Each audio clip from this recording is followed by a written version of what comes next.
कानून है। आज का दिन छत्तीसगढ़ के इतिहास में काले दिवस के रूप में लिखा जाएगा। पानी के खराबी कारण तो उल्टी दस्त हो गया, मौत हो गया, ऑस्ट्रेलिया भी होगा। उसमें स्पष्ट लिखा, यहाँ के जो व्यापारी हैं वो साल 2 साल में मंडी से बाहर हो जाएंगे और उसके बाद फिर जो बड़े कॉर्पोरेट घराने हैं उनका फिर एकाधिकार हो जाएगा। किसानों को फिर दाम मिलने वाला नहीं है। इस कानून से पहला नुकसान।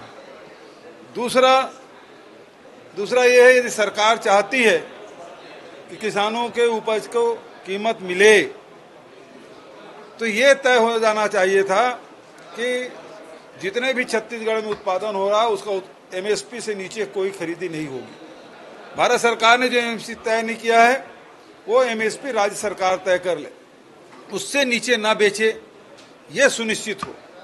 तीसरा ये है कि जो बाहर से जो कंपनी खरीदी करेंगे, जो व्यापारी खरीदी करेंगे, उसका कोई यहाँ रजिस्ट्रेशन नहीं होगा। यदि कोई विवाद होगा तो राज्य सरकार को ब्लैक लिस्ट करने का भी अधिकार नहीं है, वो रोक नहीं पाएंगे और उसका समाधान नहीं होगा किसान और व्यापारियों के बीच में। और चौथा ये है कि यहाँ के पशु के निर्यात देश के बाहर किया जा सकता है, ये भी उपाबंद में है। तो ये बेहद दुर्भाग्यजनक बात ये है। परसों ही मैंने मुख्यमंत्री जी से कहा कि जिस प्रकार से गौ तस्करी बढ़ी है छत्तीसगढ़ में, आने वाले दिनों में मवेशी देखना हमको नहीं मिलेगा। और आज वो कानून के तहत कानून भी बना दिया कि विदेश भी भेज सकते हैं। निर्यात का अर्थ ये है कि विदेश भारत के बाहर भी भेजा जा सकता है। इसका मतलब ये है कि यहाँ के पशुधन को बेचने का लाइसेंस ये सरकार ने दे दिया है। तो बेहद दुर्भाग्यजनक है। ये काले कानून है। आज का दिन छत्तीसगढ़ के इतिहास में काले दिवस के रूप में लिखा जाएगा। और मैंने कृषि मंत्री जी से कहा कि इसे वापस ले लीजिए, आज नहीं तो कल फिर वापस लेना पड़ेगा।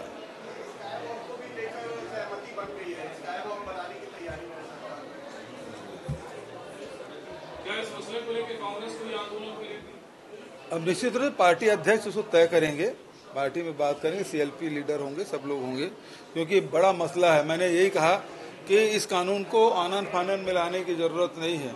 हालांकि कार्य मंत्रणा समिति के बात को हम लोग बाहर नहीं कर सकते, लेकिन उस समय भी हमको बताया गया था कि इसमें बहुत छोटा सा संशोधन है, लेकिन वो संशोधन बहुत किसानों को, व्यापारियों को बहुत भारी पड़ने वाला है।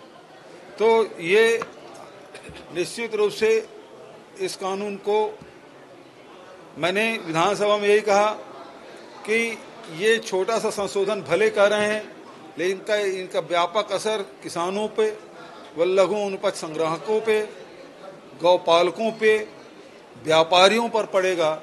इसलिए सभी संगठनों से, किसान संगठनों से, व्यापारी संगठन से, सबसे बात कर लीजिए, फिर विशेष सत्र बुला लीजिए। आपको बहुत जल्दी तो प्रवर समिति में भेज नहीं सकते क्योंकि गठन नहीं है।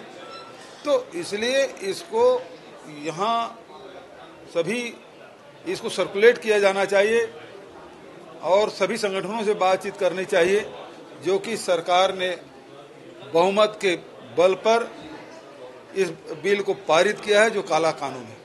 ठीक है, चलिए। आज आप लोगों ने स्ट्रगल आया था डायरिया, मलेरिया पे, और उसको लेकर जो कल संबोधन समय दिए हैं। देखिए, आसंदी से व्यवस्था यही है कि हम किसी माध्यम से कल चर्चा करा लेंगे। मैंने आसंदी से ये आग्रह किया, यदि ध्यानाकर्षण के माध्यम से इस मुद्दे को लाते हैं तो जितने साथी स्थगन लगाए हैं उनको एक एक प्रश्न पूछने का अवसर मिलना चाहिए, क्योंकि उल्टी दस्त है, मलेरिया है, पूरे प्रदेश में फैला हुआ है, कोई विधानसभा छूटा नहीं है, है ना। तो इसलिए जरूरी है कि सभी विधायकों जिन्होंने स्थगन लगाया है उसको प्रश्न पूछने का मौका मिलना चाहिए।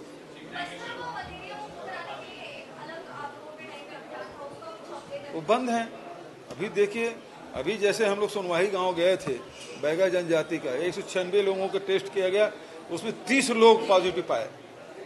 तो इससे स्पष्ट है कि मतलब 15% लोग तो वैसे ही उसमें आ गए।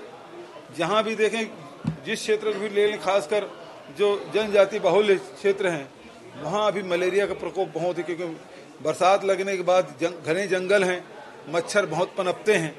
अब धीरे से क्योंकि अब बारिश हो गई है, शहरों में भी गड्ढों में पानी भरेगा तो यहाँ भी डेंगू मलेरिया का प्रकोप बढ़ेगा। पानी के खराबी कारण तो उल्टी दस्त हो गया, मौत हो गया, पीलिया भी हो गई। छत्तीसगढ़ कृषि उपज मंडी अधिनियम 1972 इसमें संशोधन किया गया और उसमें बताया गया है कि छोटे छोटे संशोधन किए गए, लेकिन उपाबंध में देखेंगे जो धारा 2 की उपधारा 1 खंड च उसमें स्पष्ट लिखा है, निर्यात से अभिप्रेत है कि कृषि उपज जिसमें पशुधन भी शामिल है का भारत से बाहर भेजा जाना, ये स्पष्ट है। इसीलिए मैंने कहा कि गौवंश की तस्करी हो रही है, अभी चोरी छुपे हो रहा है। अब तो सीधा खरीदेंगे, भरेंगे, ट्रकों में जाएगा। ये तो कानून ही बना रहे हैं। क्या सरकार जो अपने आप को कहती है कि गौ सेवक है तो अपने ही रीति नीति के खिलाफ जा रही है या इसका लाभ मिलेगा? सीधी बात है कि आपने देखा कि कैसे जो ये सरकार जो मीट निर्यातक है उससे 250 करोड़ रुपए जब चंदा लिया है तो इनके जो गौ भक्ति है वो समझ आ जाता है। तो ये भी उसी प्रकार से है कि आप लाइसेंस दे रहे हैं कि आप यहाँ से खरीदो मवेशी और सीधा ले जाओ। मैंने तो विधानसभा के अंदर भी कहा कि बजरंग दल और विश्व हिंदू परिषद के लोगों के अब बेरोजगार हो जाएंगे, कोई काम नहीं रहेगा।